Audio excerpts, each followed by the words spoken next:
약간 사이코패스 경향이 좀 되게 많아 보이는데 네. 사이코패스는 아닌가요?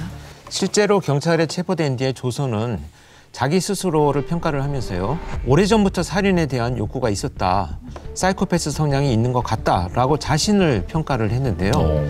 실제 경찰에서는 조선에 대해서 사이코패스 검사를 진행을 했습니다.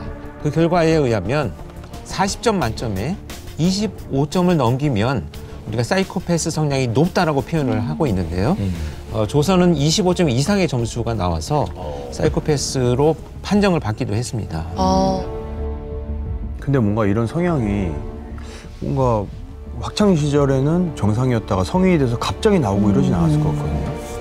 학창 시절 어땠는지 궁금해요. 예, 조선 주변 지인의 증언에 따르면은 조선은 학창 시절부터 절도와 폭행으로 문제를 일으켜 왔고 소년부로 송치된 전력만 14건이었고 1년 7개월이라는 소년원 생활을 했다고 합니다.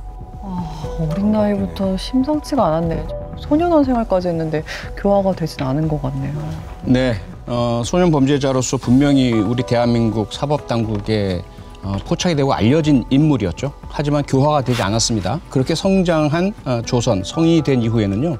일정한 직업을 갖지는 않았고요. 배달일 혹은 노동일, 건설 현장 등을 가서 하루 벌어 하루 먹고 사는 형태를 취했습니다.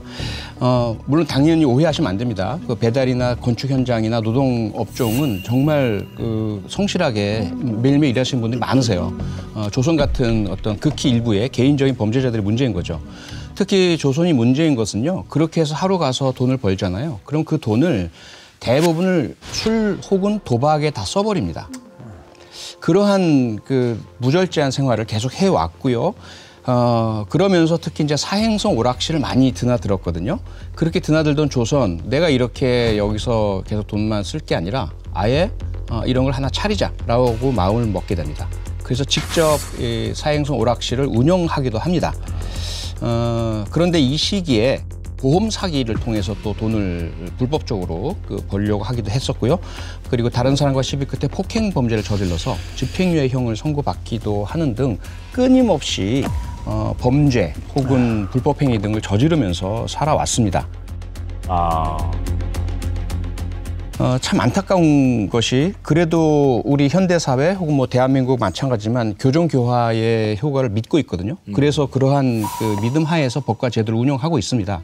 그런데 조선의 사례를 본다면 어쩌면 우리가 현재 교정과 교화에 실패하고 있다라는 것을 이제 드러내주고 있는 거죠.